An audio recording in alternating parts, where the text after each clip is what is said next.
پہلا سوال یہ اہل تشیع جو اخباری مسلک ہے، کیونکہ مجھے یہ پتا چلا ہے کہ پہلے مجھے ڈاؤٹ تھا کہ آپ اخباری ہیں یا نہیں، مجھے آپ کی انہی کلپ سے کلیئر اخباری مسئلہ. تو یہ بتائیں کہ آپ کے نزدیک ختم نبوت اور ختم رسالت کا درست شرعی مفہوم کیا ہے، اور اہل سنت کا جو روایتی ختم نبوت اور ختم رسالت کا مفہوم ہے، کیا وہ آپ کے موقف سے کچھ ٹکراتا ہے یا ایک ہی ہے؟ اچھی بات ہے، بہت مہربانی آپ کی. پہلی بات تو میں کلیئر کر دوں، بار بار کہہ چکے ہیں کہ بھائی ہم اخباری نہیں ہیں. ہم بار بار کہہ چکے ہیں کہ بھائی نہ ہم اخباریوں سے دشمنی نہیں ہے، اخباری ہمارے بھائی ہیں، اصولی بھی ہمارے بھائی ہیں، نہ میں اصولی ہوں نہ اخباری ہوں. میں اہل بیت علیہم الصلوۃ والسلام کا ماننے والا ہوں، جو احادیث میں موجود ہیں میں ان کا اتباع کرنے والا ہوں. جو ان کا فرمان ہے میں اس کو دین سمجھتا ہوں، جو ان کا فرمان نہیں ہے وہ دین کا جزء نہیں ہے. یہ میرا عقیدہ ہے، یہ میرا فروع میں اصول میں یہی میرا دین ہے. اب مجھے تقلید اور اجتہاد پہ اعتراض ہے، لیکن میں آپ کو اخباری نہیں کہلاتا. پہلی بات تو یہ ہے. اچھا، دوسری بات، آپ نے کچھ یہ مولوی اسحاق صاحب اور آپ حضرات کی جانب سے ہم بہت دیکھتے ہیں کہ آپ کہتے ہیں کہ ائمہ علیہم السلام منصوص من اللہ ہونی چاہیے. بات ہے بھی صحیح، منصوص من اللہ ہونی چاہیے، ہمارا عقیدہ بھی ہے اور ادعا بھی ہے کہ منصوص من اللہ ہے. تو مولوی اسحاق صاحب جو فرماتے ہیں کہ شیعوں کے پاس ان کی امامت پہ کوئی نص نہیں ہے، ان سے مراد کیا لیتے ہیں؟ انہوں نے شیعہ کتابیں دیکھی ہیں، ان کے اتنے نصوص جو ہمارے کتابوں میں بری پڑی ہیں، متواتر ہیں، یہ کیسے کہتے ہیں کہ شیعوں کے پاس نص نہیں ہے؟ مجھے یہ بات مجھے سمجھ نہیں آئی. ان کا یعنی شاید وہ ان کا مقصود کچھ اور ہے جو مجھے سمجھ نہیں آیا، یا شاید انہوں نے شیعہ کتابوں کو دیکھا نہیں. آپ مجھے سمجھائیں ان کا پوزیشن کیا ہے اس مسئلے پہ. سر میری معلومات کی حد تک تو اہل تشیع سے ان کی جتنی اٹھنا بیٹھنا رہا ہے، شاید اہل سنت کے ساتھ بھی اتنا نہ رہا ہو. صحیح. وہ یہ جو مجھے ان کا موقف پتا ہے، جو مطلب ہے جو میں نے ان سے سنا ہے، پلس ان کی ویڈیو بھی اویلیبل ہے امامت کے اوپر لیکچرز میں، ان کا موقف یہ تھا، وہ کہتے تھے کہ یہ جو عقیدہ ہے نا امامت منصوص من اللہ، جی، یہ اہل تشیع کا ایک ایسا عقیدہ ہے کہ اس پر ان کے پاس نص اس طرح سے نہیں ہے کہ کوئی ایک تو قرآن مجید فرقان حمید کی کوئی واضح آیت ایسی نہیں ہے ان کے پاس جیسے نبوت اور رسالت پر ہیں. اور انجینئر محمد علی مرزا جلمی صاحب سے آج بھی بلکہ گفتگو ہو رہی تھی، وہ بھی یہ کہہ رہے تھے کہ یار میرا تو یہ موقف ہے کہ اس میں نا اس قسم کی کوئی آیت اہل تشیع ہمارے بھائیوں کے پاس نہیں ہے کہ جو اس طرح ہونی چاہیے کہ جیسے نبوت اور رسالت کے بارے میں بالکل کلیئر ہے. بلکہ اس کی مثال انجینئر صاحب تو ایک اور بھی دیتے ہیں، وہ کہتے ہیں کہ اگر ایک جاہل مطلق شخص بھی اگر قرآن مجید فرقان حمید کو کھول لینا تو وہ یہ چیز کلیئرلی سمجھ سکتا ہے خود، بغیر کسی مفتی کے، عالم کے، محدث کے، آپ جیسے کسی مناظر کے سمجھانے کے کہ بھائی نبوت ایک چیز ہے، ایک رسالت چیز ہے، اور یہ نبی ہوتا ہے، ایک عہدہ ہے. لیکن وہ کہتے ہیں کہ جو یہ امامت منصوص من اللہ کا عقیدہ ہے نا، یہ نہیں سمجھ آتا ہے عام شخص کو نا. اور ایک دوسری چیز، یہ ساق صاحب ایک دعویٰ کرتے تھے، یہ دعویٰ کرنے کی پوزیشن میں نہ میں ہوں نہ انجینئر محمد علی مرزا، کیونکہ ہم تو سچی بات ہے کہ اس معاملے میں جہل مطلق ہے. نہ صرف میں ہوں بلکہ انجینئر محمد علی مرزا صاحب کا بھی اس میں زیرو نالج ہے، صاف سی بات ہے. تو اسحاق صاحب نے البتہ کتابیں کھنگال دی تھیں، پورے دفتر پڑھ لیے تھے جو ان کے شاگرد بھی بتاتے ہیں، جو وہ خود بھی بتاتے تھے. اور وہ کہتے تھے کہ میری معلومات کے مطابق، یعنی مفتی اسحاق کی معلومات کے مطابق، اہل سنت تو چھوڑ دیں، اہل تشیع کی کوئی ایک صحیح سند روایت بھی ایسی نہیں ہے جس میں ائمہ اہل بیت علیہم السلام کے باقاعدہ نام یا ان کی امام منصوص من اللہ ہونے کا ذکر ہو. تو اس پہ میں نے بھی ان سے اعتراض کیا تھا کہ یہ بڑی عجیب سی آپ مفتی صاحب بات کر دیتے ہیں. آپ اگر یہ بات کر دینا کہ اہل سنت میں نہیں ہے تو پھر تو سمجھ آتی ہے. لیکن وہ کہتے تھے یار یہ بات میں نے زندگی گزر گئی، ابھی یہ وہ ایگزیکٹ ان کے الفاظ نہیں ہوں گے، اللہ تعالیٰ معاف فرمائے میں غلط کہہ رہا ہوں گا، لیکن اب ظاہر وقت گزر گیا ہے، لیکن اسی قسم کا مفہوم میں بیان کر رہا ہوں کہ وہ کیا کرتے تھے کہ مطلب ہے زندگی گزر گئی ہے، نہیں ہے ان کے پاس. پھر مجھے یاد پڑتا ہے کہ انٹرنیٹ پہ نا ایک بھائی ہوتے تھے نادر زویری، پتہ نہیں آپ کا ان سے رابطہ ہے یا نہیں، revivingalIslam.com کے نام سے ان کی ویب سائٹ تھی. نادر زویری نام کے بھائی تھے اور ان کی ویب سائٹ تھی revivingalIslam.com نا. تو وہ اہل تشیع سے کچھ حد تک، جسے آپ کہہ سکتے ہیں نا کہ کسی حد تک وہ اختلافات بھی رکھا کرتے تھے نا، یہ علم حدیث کے حوالے سے، یا جو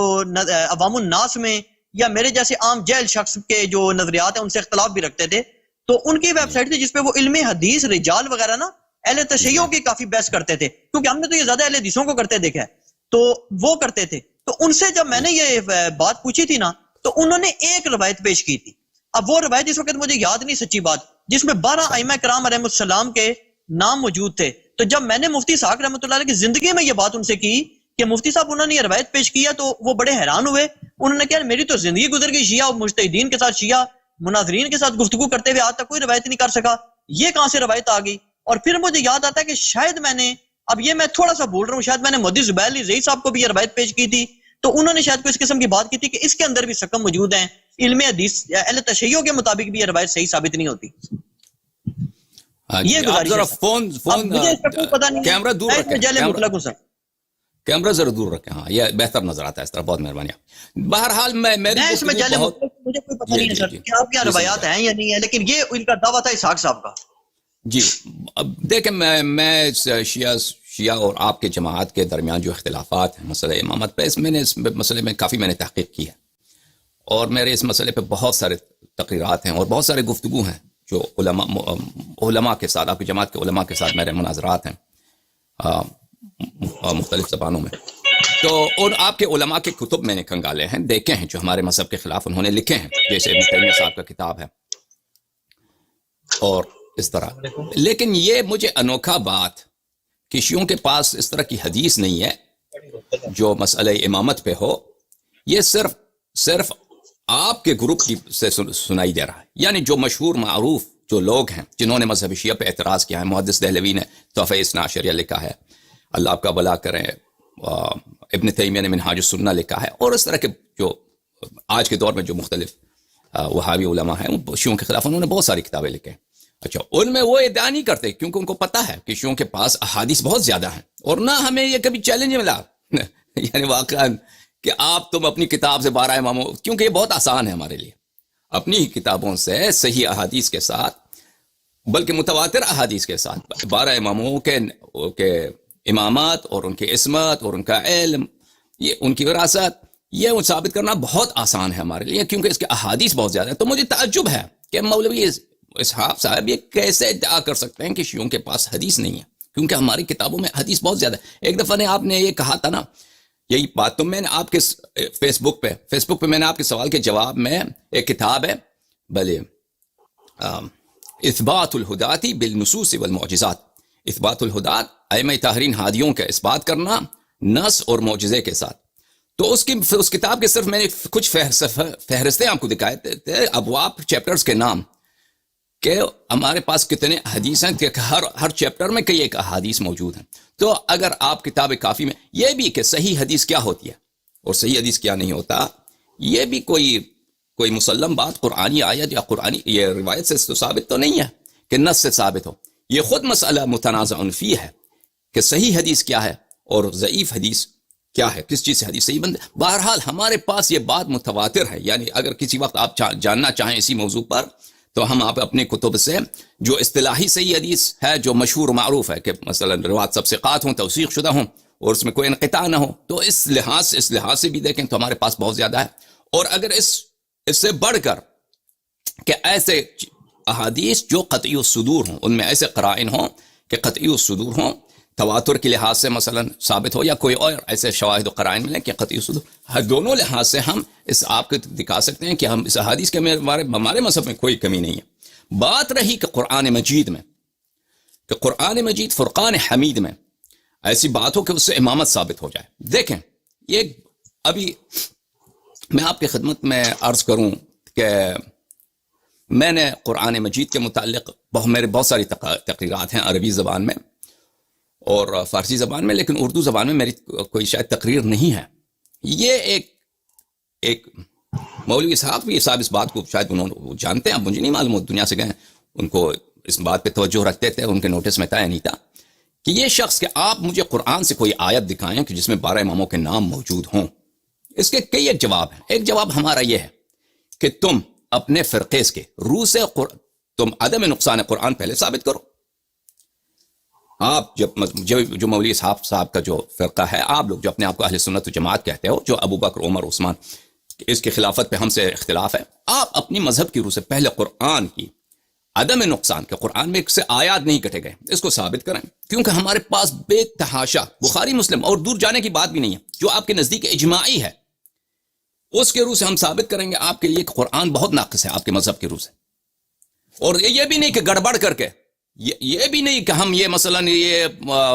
خطابت کے ذریعے سے اور ایسے احادیث کا غلط ترجمہ کر کے، نہیں، واضح الفاظ جو آپ کے وہ جو معزز صحابہ ہیں، عمر ہیں، عائشہ ہیں، عثمان بن عفان ہیں، عبداللہ بن مسعود ہیں، ان کے کلمات کی روح سے ہم آپ کو دکھائیں گے قرآن بخاری مسلم سے یعنی اکثر قرآن ضائع ہو چکا ہے. یہ شاید آپ کو دھچکا لگے کہ یہ کیسے ہو سکتا ہے, یہ بخاری مسلم سے یہ شیعہ کیسے, میں آپ کے لیے ثابت کر دوں گا, لیکن اس کے لیے وہ وقت چاہیے, تقریر لمبی ہوگی, 1 گھنٹہ 2 گھنٹے کے اس میں آپ کو میں مختلف احادیث دوں گا, وجہ استدلال دکھاؤں گا, اور وہ کوئی رد نہیں کر سکے گا. تو پہلی بات تو یہ ہے کہ آپ پہلے ثابت کرو کہ آپ کے دین میں سے ان چیزوں کو آپ شیعوں پہ جو تانا لگایا جاتا ہے کہ شیعہ قائل بالتحریف ہیں, میں ہمیشہ کہتا ہوں کہ میرے شیعہ بھائیوں, جو بھی آپ سے کہے کہ تم شیعہ قرآن تحریف کے قائل ہو, تو ان سے یہی جواب کہتے ہیں, قرآن کے متعلق, تحریف قرآن کے متعلق ہمارا وہی قول ہے جو ابو بکر کا ہے, جو عمر کا ہے, جو عائشہ کا ہے. اگر کوئی قائل بالتحریف, قائل بالنقصان کا قول یہ باعث کفر ہے, تو تم خود پہلے ان کا جواب دے دو. پہلی بات تو یہ ہے کہ قرآن اگر آپ کے نزدیک بری طرح ناقص ہے, مثلا ایک کتاب ہے اس کے 90 صفحے غائب ہو چکے ہیں, 100 سے 80 صفحے نہیں ہیں, تو اگر کوئی شخص ہم سے مطالبہ نہیں کر سکتا کہ باقی بھی صفحوں میں آپ کسی چیز کو ثابت کریں, کیونکہ جو ضائع ہو چکا ہے اس میں بہت کچھ ہوگا جو نہیں ہے. اور یہ آپ کے مذہب کی کے موازین کے متعلق میں بات کر رہا ہوں. پہلی بات تو یہ. دوسری بات یہ ہے کہ اگر جب بھی کوئی شخص چاہے کہ ہم قرآن کی روح سے ثابت کریں امامت, تو ہم حاضر ہیں, لیکن اس کے لیے ہمیں تفصیل کی ضرورت ہے, وقت کی ضرورت ہے. ہم اہل بیت طاہرین علیہم الصلوۃ والسلام کہ وہ اوصاف قرآن مجید میں آئے ہیں. اسم اگر آتا, ہمارا موقف ہے اگر اسم آتا تو اسم سے تو کچھ نہیں بنتا. دنیا میں مثلا جعفر تو بہت ہے, اگر قرآن میں ایسی ہوتی آیت کہ آپ کا چٹا امام جعفر ہے, امام جعفر صادق علیہ السلام کا نام ہے, تو خدا جانتا ہے مسلمان ہر ایک گھرانہ اپنے بچے کا نام جعفر رکھتا ہے, اس زمانے میں آج تک رکھتے. اور کتنے لوگ ادعا کرتے ہیں کہ یہ جعفر وہی جعفر ہے, یہ جعفر وہی جعفر ہے جس کا قرآن میں آیت موجود ہے کہ آپ کا امام ہوگا. کسی نبی کریم صلی اللہ علیہ وسلم کی حدیث لا نبی بعدی, ایک شخص آیا, اس نے کہا میرا نام لا ہے, لا نبی بعدی, اس نے کہا میرا نام لا ہے, تاکہ وہ اپنی نبوت ثابت. اگر اس طرح نام سے اوصاف وہ قرآن مجید نے بتایا, انما یرید اللہ لیذھب عنکم الرجس اہل البیت ویطہرکم تطہیرا, ان آیات کی روح سے, آیے اولو الامر کی روح سے, ہم انشاءاللہ تبارک و تعالی آیے اعطاء خاتم کہ رکوع میں انہوں نے انگوٹھی دیا, اس کے روح سے ہم ثابت کریں گے کہ قرآن کی روح سے اہل بیت طاہرین علیہم الصلوۃ والسلام کی امامت ثابت ہے, لیکن اس کے لیے وقت کی ضرورت ہے. اگر کبھی آپ چاہیں تو ہم اس کے موضوع پہ تقریر کر سکتے ہیں اور آپ کو دکھا سکتے ہیں. بہرحال یہ ہم آپ کی خدمت میں حاضر ہیں اگر آپ ادامہ دینا چاہیں بھائی صاحب. اچھا, اس میں جو میں نے سوال کیا تھا نا جی کہ ختم نبوت اور ختم رسالت میں آپ کے جو اہل سنت کا اور اہل تشیع کا موقف ہے, اس میں کوئی فرق ہے یا نہیں ہے؟ کوئی فرق نہیں, بس یہ ہے کہ آپ نبوت کی تعریف صحیح طرح سے کریں, کیونکہ ختم نبوت لا نبی بعدی, رسول صلی اللہ علیہ وسلم کا متفق علیہ حدیث ہمارے اور آپ کے درمیان کہ فرمایا کہ میرے بعد کوئی نبی نہیں ہے. تو لا تو معلوم ہے کہ کوئی نبی نہیں, اب نبی کی آپ صحیح تعریف کیجئے, جس طرح وہ نبی کریم صلی اللہ علیہ وسلم نے فرمایا کہ لا نبی بعدی, کہ ان کے بعد کوئی نبوت نہیں, وہ بالکل سرانکوں پر, وہ ہمارا مذہب عین ایمان ہے, آیت قرآن ہے, ان کے بعد کوئی نبوت نہیں ہے, کوئی رسالت نہیں ہے, یہ ہمارا عقیدہ ہے. اس یہ مسئلہ کوئی اختلافی نہیں ہے, اختلاف کوئی نہیں ہے. اچھا, ایک سوال یہ جی کہ نبی, رسول اور امام میں کیا ایسا فرق ہوتا ہے جس سے ان کے درمیان تفریق ہو سکے آپ کے دیکھیں عزیز جی, دیکھیں پہلی بات تو یہ ہے کہ مجھے پتا ہے کہ آپ کس طرف جانا چاہتے ہیں. کہتے ہیں بات یہ ہے کہ مولوی اسحاق صاحب اور انجینئر محمد علی مرزا کے نزدیک شیعہ ایسے اوصاف اپنے ائمہ کو دیتے ہیں جن سے ان کی وہ انبیاء سے بھی اوپر بلند ہو جاتے ہیں, افضل ہو جاتے ہیں, علم میں, معجزات میں, مثلا عصمت میں, اور ملائکہ سے ملاقات میں. دیکھیں یہ بحث جانبی بحث ہے کہ امام کے اور خلیفے کے, نبی کریم صلی اللہ علیہ وسلم کے جانشین کے کیا صفات ہوں گے, یہ سیکنڈری ہے. پہلے اور ہمارے اور آپ کے درمیان جو اصل اختلاف ہے کہ نبی کریم صلی اللہ علیہ وسلم کے بعد نص ہے امامت پہ یا نہیں ہے, اگر وہ نص ہے تو کس پر ہے, یہ بات یہ ایک دفعہ طے ہو جائے, پر اس شخص کے اوصاف کیا ہیں یہ سیکنڈری ہیں. جیسے مثلا ہم کسی ایتھیسٹ سے بات کرتے ہیں جو ملحد ہے, خدا پہ ایمان نہیں ہے, اب وہ شخص اگر آ کے ہم پہ اعتراض کرے کہ بھائی تم مسلمان کیوں مانتے ہو کہ شر اللہ کی جانب سے, خیر اللہ کی جانب سے, یا شر اللہ کی جانب سے نہیں, جیسے ہمارا عقیدہ ہے شر اللہ کی جانب سے نہیں ہے, ہم کہیں گے کہ بھائی یہ تو دوسری بات ہے نا, یہ تو تم کو تو اللہ پہ, خدا پہ, خالق پہ, مالک ہستی پہ, اس پہ تو ایمان ہی نہیں ہے, تو اس کے صفات پہ ہم سے منازع کرنے لگے ہو. اگر کوئی مثلا کہہ دے کہ اللہ کا کلام جو ہے قدیم ہے یا نہیں ہے, وہ خود ملحد ہے, بھائی اس سے بات کر, اس کی نوبت نہیں, تم پہلے اس پہ بات کرو کہ اللہ ہے یا نہیں, اب اس کے اوصاف پہ بات کریں گے, اس کے صفات کیا. اب بھی اصل امامت پہ میرے عزیزوں کہ نبی کریم صلی اللہ علیہ وآلہ وسلم کیا نس کر چکے ہیں یا نس نہیں کر چکے ہیں؟ اگر نس نہیں کیا ہے تو یہ جیسے میں نے اپنے گزشتہ کچھ لیکچرز میں کہا ہے، تو یہ وہی بات جو آپ کے کتاب بخاری میں موجود ہے، عبداللہ ابن عمر نے اپنے والد سے کہا کہ اگر ایک چرواہا بھی ایک گدوں کے ساتھ، بکریوں کے ساتھ، اونٹوں کے ساتھ یہ کام کرے کہ وہ کہیں چلا جائے اور کسی دوسرے چرواہے کو وہاں پہ نصب نہ کرے، تو وہ چرواہا غدار کہلائے گا۔ تو آپ لوگ یہی تو نسبت دیتے ہیں اور رسول پاک صلی اللہ علیہ وآلہ وسلم سے کہ وہی، اور عمر نے بھی ان سے موافقت کیا ہے،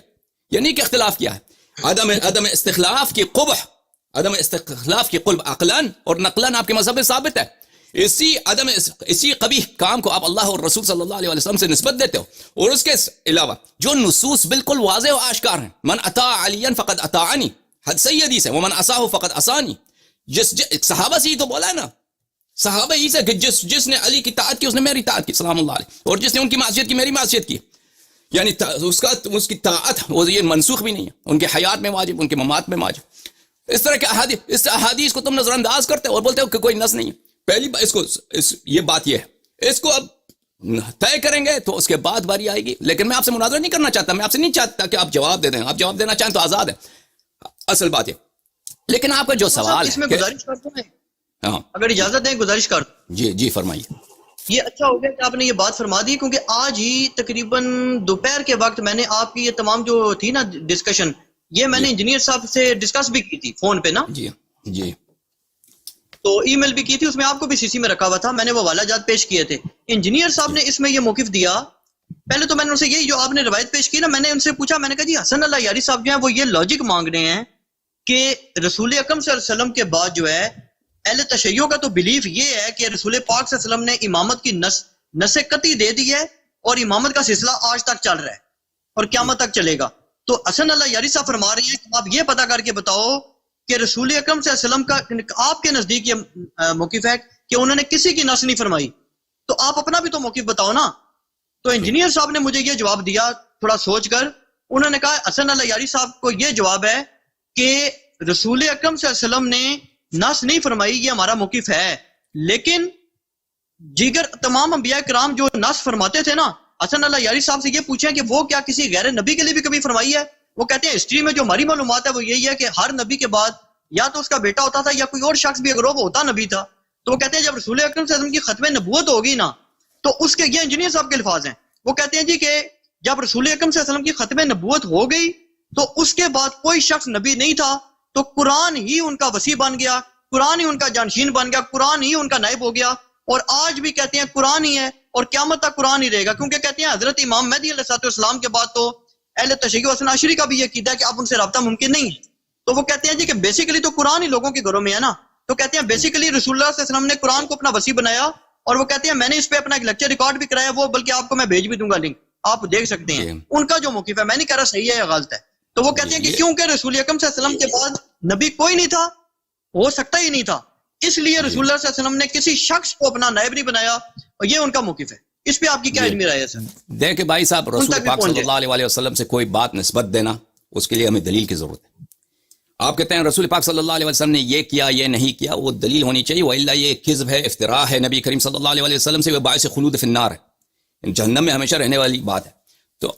اگر رسول پاک صلی اللہ علیہ وسلم نے یہ کبھی کہا ہے کہ قرآن میرا خلیفہ ہے، تو حدیث دکھائیے، وہ حدیث دکھائی کہ فرمایا کہ قرآن ہی میری جانشین ہے۔ اگر قرآن ہی ان کی جانشین ہونی تھی، تو جیسے میں نے اپنی پہلے تقریر میں عرض کیا تھا نا کہ ان کے وفات کے وقت تو قرآن جمع ہی نہیں تھا، قرآن تو متفرق تھا۔ زید بن ثابت کی تو یہی حدیث ہے کہ کہتا میں نے کہیں پتھر سے، کہیں وہ پتے سے، کہیں درخت کے شاخے سے، اور کہیں لوگوں کے سینوں سے میں نے وہ قرآن جمع کیا۔ قرآن تو متفرق تھا، اگر قرآن کسی کتابی صورت میں اس طرح ہوتی نا کہ یہ قرآن ہے بھی تو کوئی بات تھی، قرآن سب متفرق ان کے وفات کے وقت۔ دوسری بات، تیسری بات، اگر قرآن کافی ہوتا کہ خون کا خلیفہ تو ابو بکر کی خلافت بننے کی کیا ضرورت ہے؟ ابو بکر گیا سقیفہ بنی ساعدہ، رسول پاک صلی اللہ علیہ وسلم کے جنازے میں شرکت نہیں کیا، تدفین میں شرکت نہیں کیا، نماز میں شرکت نہیں، نماز بعد میں کہتے ہیں پڑھا ہے اس نے، اچھا شرکت نہیں کیا، کیوں کیا؟ کہتا ہے اتنا بڑا امت کے لیے اتنا بڑا ڈینجر ہے۔ کیوں ڈینجر ہے بھائی؟ کیوں ڈینجر؟ کہتا ہو امت کو خلافت کی، خلیفے کی ضرورت ہے۔ اگر قرآن ہی خلیفہ ہے تو ابو بکر نے اپنے آپ کو کیوں خلیفہ کہا؟ اس کو اب وہ انصار کے ساتھ سقیفہ بنی ساعدہ میں جھگڑے کرنے کی کیا ضرورت تھی اس وقت جب وہ ان کے وفات کا وقت آیا ہے تو عمر کو اپنا خلیفہ کیوں بنایا؟ جب رسول پاک صلی اللہ علیہ وسلم کی سنت ہے کہ کوئی حدیث تو ہے نہیں کہ قرآن ہی میرے بعد خلیفہ ہے. اگر فرمایا ہے تو قرآن اور اہل بیت علیہ السلام کو. حدیث جو ہے وہ قرآن اور اہل بیت کی، انی تارک فیکم ما ان اخذتم به لن تضلوا بعدی ابدا، کتاب اللہ و عترتی اہل بیت. قرآن اور اہل بیت کو بولا ہے، اور کیونکہ اس زمانے میں قرآن کسی کے پاس نہیں تھا، صرف اہل بیت علیہ السلام کے پاس. باقی لوگوں کے پاس کچھ آیتیں آتی، آیتیں متفرق آیات تھی لوگوں کے پاس. یہ بھی جو کہا ہے کہ میرے بعد تم قرآن اور اہل بیت کی اتباع کرو، تو یہ بھی در حقیقت مثلا اگر میں آپ سے کہہ دوں کہ فلانے کتاب کے پاس رجوع کرو، وہ کتاب صرف ایک شخص کے پاس ہے، تو اس کا مطلب یہ کہ اس شخص کے پاس جاؤ، اس کے پاس جاؤ، اس سے مانگو. تو وہ حدیث ثقلین بھی قرآن کی طرف جو بھی ارجاع دیا ہے وہ اہل بیت طاہرین علیہ الصلوۃ والسلام کی طرف ارجاع دیا ہے. اور اہل بیت علیہ الصلوۃ والسلام کون؟ میں اب یہ حدیث ثقلین بہت وسیع باب ہے تو میں اس کو کھولنا نہیں چاہتا. وہ حدیث ثقلین ایک مقام پہ انہوں نے جو کہا ہے وہی حدیث غدیر ہے. حدیث غدیر پہ وہ ہاتھ بھی اٹھایا تھا امیر المؤمنین علیہ السلام کا حدیث ثقلین کے فوراً بعد، اور کہا تھا کہ من کنت مولا فہذا علی علیہ السلام مولا، اور اہل بیت علیہ الصلوۃ والسلام کا سردار کا بھی معین کیا تھا کہ میرے بعد جو جس اہل بیت علیہ السلام کی طرف تم نے رجوع کرنا ہے وہ کون ہے، وہ بھی بتایا تھا. تو یہ بات کہ قرآن خلیفہ ہے رسول پاک صلی اللہ علیہ وسلم، یہ بھائی یہ اس کے خلاف یہ اتنے خلیفے بنتے گئے، خلافتوں پہ جنگیں ہوئی ہیں، تو یہ کیا ضرورت تھی کسی کی؟ کہ کوئی کہہ سکتا ہے کہ بھائی ابو بکر خود کہتا ہے خلیفۃ الرسول، اپنے آپ نے اس نے جانشین بنایا. تو یہ تو کذب علی النبی صلی اللہ علیہ وسلم ہے نا، کہ نبی صلی اللہ علیہ وآلہ وسلم نے کبھی کوئی حدیث تو نہیں کہ میرا جانشین ہے، انہوں نے خود اپنے آپ کو کہلوایا، حالانکہ آپ کے بقول قرآن تھا وہ نہیں تھے. اچھا